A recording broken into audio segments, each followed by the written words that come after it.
Olha, hoje a quinta-feira promete, porque tem duas CPIs rolando, a CPI dos atos do dia 8 de janeiro e também a CPI do MST. A gente vai acompanhar cada detalhe aqui. Eu vou direto para Brasília, porque nesse momento o hacker Walter Delgatti Neto presta depoimento na CPMI do 8 de janeiro. Você acompanha tudo aqui na Jovem Pan News. Assim que compilado, sem inserir um voto, vai até o meio-dia, e sair outro. Então, eles queriam que eu fizesse um código-fonte meu, não o oficial do TSE, e nesse código-fonte eu inserisse essas linhas que eles chamam de código malicioso, porque ele tem como finalidade enganar, como finalidade colocar dúvidas na eleição. Então, eu criaria um código meu, a ideia do Duda. Ou seja, código, não seria um código-fonte do TSE. Seria alguma coisa manipulada, fake sua. Exatamente, feita exatamente para mostrar.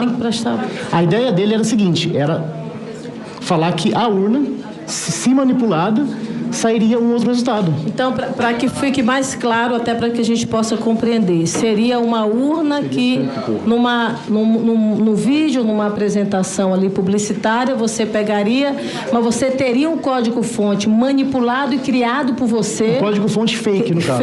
Um código-fonte fake, criado por você, aonde você faria uma manipulação e uma apresentação fake, digamos assim. Exatamente. E essa apresentação iria explicar à sociedade, a quem estivesse lá no dia 7 de setembro, que era possível aquela urna, que eles veem na eleição, imprimir um outro voto. Então, a ideia era essa. Você disse que você poderia ser esse garoto propaganda, fazer essa manipulação fake, mas a matéria, uma matéria que saiu inclusive na revista Veja, 2 ou 3 dias depois, inviabilizou que essas duas ações ocorressem, é isso? Fossem concluídas, sim. Pronto. Depois dessa reunião do dia 9, que aconteceu na sede do PL, aí com a presença, inclusive, do Duda Lima, você teve, no dia 10, uma outra reunião. Agora, esta reunião você teve no Palácio da Alvorada. Sim. Nessa reunião, eu queria que você me falasse também detalhes desta reunião, esta agora com o então presidente Bolsonaro, né? Sim.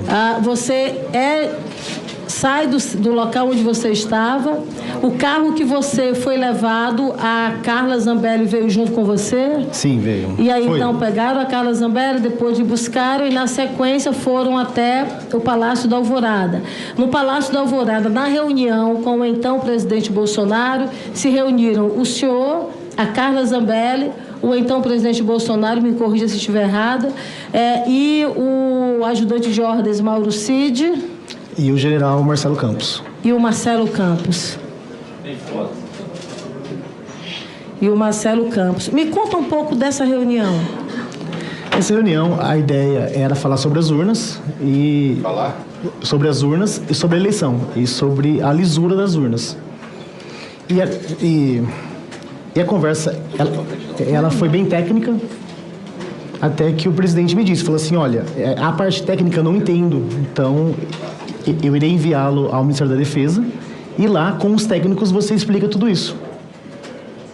A conversa, ela se resumiu nisso. E também, ele pediu que eu fizesse o que o Duda havia dito sobre o dia 7 de setembro.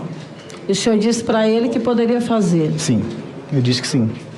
E aí ele não compreendeu, e neste momento, quem ele chama para lhe levar ao Ministério da Defesa? Ele chama o general Marcelo Campos. O general Marcelo. E ele fala a ele, olha, eu preciso que você leve ele até o Ministério da Defesa. Ele contrariou, ele disse, não, mas lá é complicado. E o Bolsonaro disse, não, isso é uma ordem minha, cumpra. Nisso, o presidente e a deputada... Quem falou que disse que lá era complicado? O general Marcelo Campos. O Campos falou? Sim, ele disse que era complicado. Nisso, o presidente disse que era uma ordem dele e eu fui levado até o Ministério pela porta do fundo. É um portão grande atrás, eu entrei com um carro lá e já desci no elevador. Certo. Então você foi com o general Campos até o Ministério da Defesa. Isso. Você tem noção de mais ou menos quanto tempo você ficou conversando ali com o ex-presidente Bolsonaro? Por volta de 1h30, 2 horas no máximo. Nessa conversa, o que mais ocorreu além especificamente da... Na verdade, eu tomei o café da manhã com ele e a conversa, ela foi essa. Ele me disse que eu estaria salvando o Brasil que era a liberdade do povo em risco, que eu precisava ajudar ele a garantir a lisura das eleições, porque ele contou que em 2018 ele teve acesso ao inquérito da PF, que nesse inquérito uma pessoa teve acesso ao TSE, ao código-fonte, que poderia ter manipulado. E nisso, essa conversa ela foi evoluindo e chegou à parte técnica, e o presidente disse: olha, a parte técnica eu não entendo nada, então eu preciso que você vá até o Ministério da Defesa e converse com os técnicos. Foi isso. Você, nesse momento, colocou, por exemplo, a possibilidade de você ser punido, ser preso por isso? Você recebeu deles algum tipo de garantia de proteção? Sim, recebi, inclusive... Fala mais alto, não tô... Inclusive, a ideia ali era que eu receberia um indulto do presidente. Ele havia concedido um indulto a um deputado um deputado federal, e como eu estava com o processo da spoofing à época, e com as cautelares que me proibiam de sair à internet e trabalhar, eu visava a esse indulto, e foi oferecido no dia. Deixa...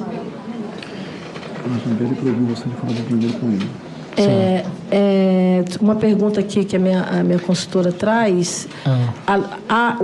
Do ponto de vista do nome do general, é Marcelo Campos ou Marcelo Câmara? Desculpe, é Marcelo Câmara. Marcelo Câmara. General Câmara, né? É o Câmara. Peço desculpas.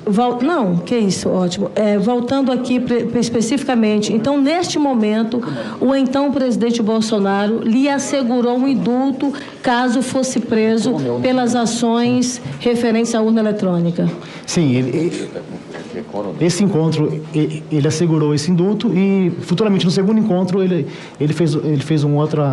assegurou outra coisa, mas esse encontro ele assegurou apenas o indulto. Tá, a gente vai já falar desse outro encontro, desse outro contato com o ex-presidente. Agora vamos falar sobre esse seu momento em relação ao Ministério da Defesa. Quantas vezes você foi no Ministério da Defesa? 4 vezes. Você esteve lá? Não, 4? Eu estive retornei na semana 2 vezes, e na segunda semana mais 2 vezes. Então você 5 vezes ao todo. 5 vezes. Nessas vezes em que você ia lá, você conversava com o pessoal da TI, mais dessa parte da informática? Eu falei com o ministro o Paulo Sérgio Nogueira, e também com o pessoal do TI. Com o Paulo Sérgio Nogueira e com o pessoal que integra a equipe de TI. Isso. E nessas conversas e nessas várias idas até ao Ministério da Defesa, você construiu o quê? Nós tivemos depois, Walter, um relatório que foi apresentado, inclusive, e foi encaminhado até no TSE das Forças Armadas. Nesse relatório específico, você teve participação na elaboração desse relatório? A ideia inicial era que eu inspecionasse o código-fonte. Só que eles explicaram que o código-fonte ficava somente no TSE, e apenas servidores do Ministério da Defesa teriam acesso a esse código. Então, eles iam até o TSE e me repassavam o que eles viam, porque eles não tinham acesso à internet, eles não podiam levar uma parte do código, eles acabavam que decorando um pedaço do código e me repassando. E nisso, eu dei orientações, exemplo, que a urna, se desligada da tomada e ligada novamente, ela pode ter um algoritmo lá e o algoritmo decidir por ficar normal, se caso ela fosse manipulada, o peso dela, a mudança de local, as pessoas que votam, a digital delas, porque ela pode reconhecer que a digital é de uma pessoa que está testando a urna e não votando. Então, tudo isso que eu passei a eles consta no relatório que foi entregue ao TSE. Eu posso dizer hoje que de forma integral, aquele relatório tem exatamente o que eu disse. Não tem nada menos, nada mais. Ou seja, esse relatório